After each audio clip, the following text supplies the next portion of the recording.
Good morning. Welcome to the DFS YouTube channel. I'm Razzle11, and you can find me on X at Razzle11Grinds. Go ahead and take a look at some pitching for today, the 1st of May. That is Wednesday. We do have a 8-game day slate and a 7-game evening or main slate. I'm not sure how they've worded it, but pretty much split right down the middle. So I will try to give you some first look pitching options on both slates. Like I just said, it is a first look. Just getting started on the day. I will look at DraftKings primarily, since that is where a majority of my action is. On FanDuel, I would go with a much smaller pitcher pool, just because we don't have to get as wide or as creative as we do on DraftKings. So let's take a look at the day slate. At the top, we get two guys that I'm very much going to be using. Zach Wheeler, Chris Sale. Zach Wheeler gets an Angels lineup that lost Mike Trout. Wheeler has allowed just one hit in each of his last two starts. Not much needs to be said, other than the fact that he's 11K. We haven't really been getting pitchers above 10K this year. So to see him up at 11K kind of caught me off guard, but definitely going to be somebody I want to be heavy on. Chris Sale as well. He's looked pretty good overall with the Braves. We know Seattle strikes out a ton. Reynaldo Lopez gave up some runs last night, but he did not have trouble picking up strikeouts. Trying to look at Chris Sale's K prop 6.5 with juice strongly on the over.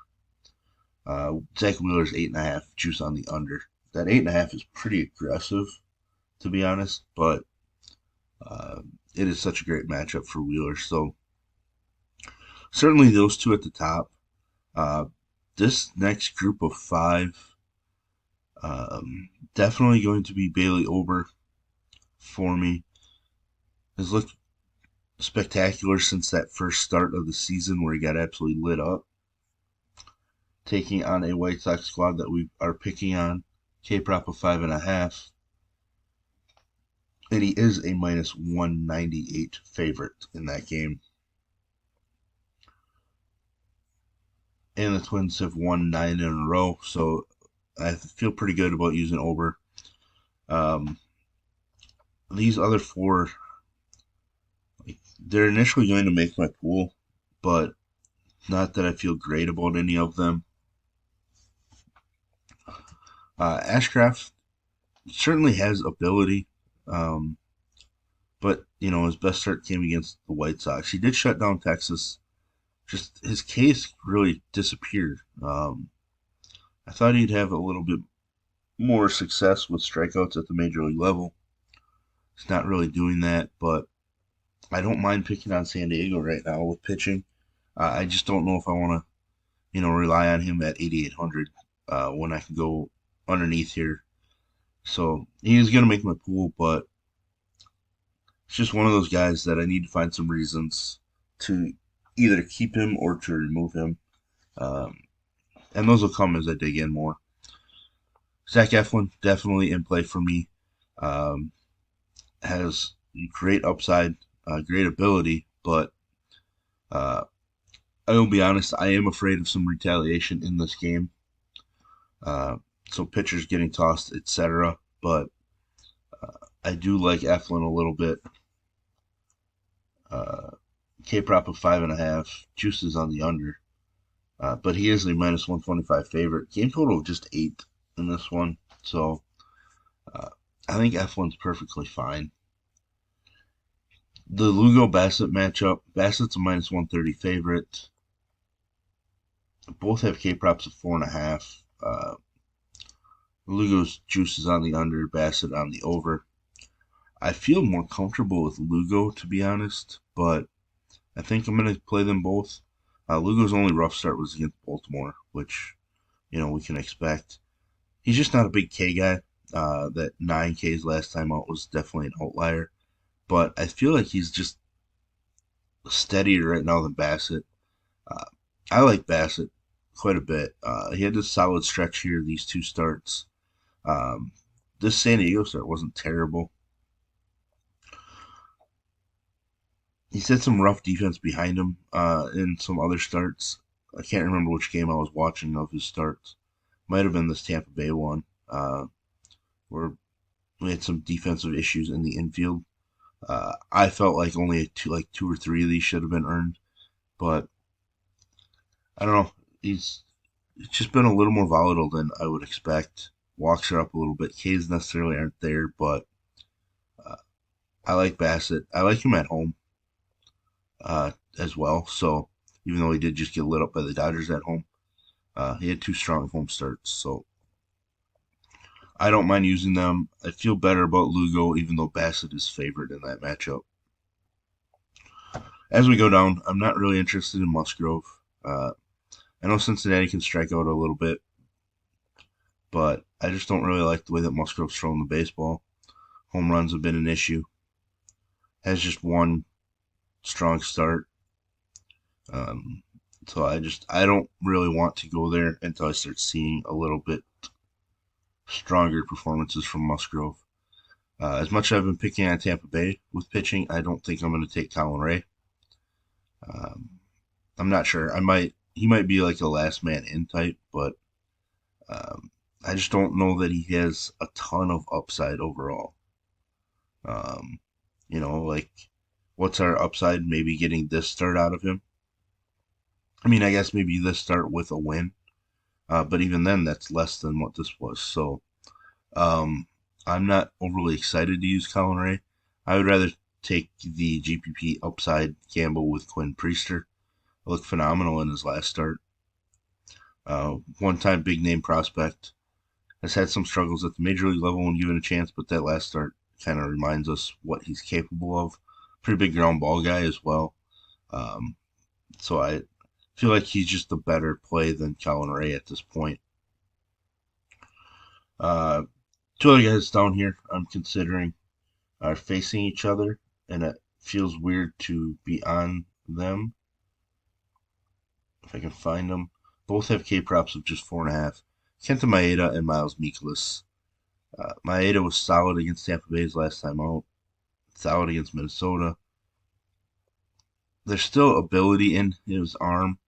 Um, St. Louis isn't an offense we've been fearing much this season, so I think Maeda's in play. I just don't know if I really love the idea of going there. Game is virtually a pick 'em. Very slight favorite from Mikolas, which I don't really. I basically never play Miles Mikolas. He has given two earned runs in just three of his last five starts, so he's probably viable. If he can match something similar to this Mets performance, um, maybe going 6 2/3, getting us into that 22 to 24 range. There's some upside. I mean, it is still Detroit. Especially if guys like Javi Baez and Jake Rogers are in the lineup, there's strikeout upside in some spots. So I probably would lean him over Maeda, to be honest. So there's that slate. Let's switch over to tonight's slate and get a first look.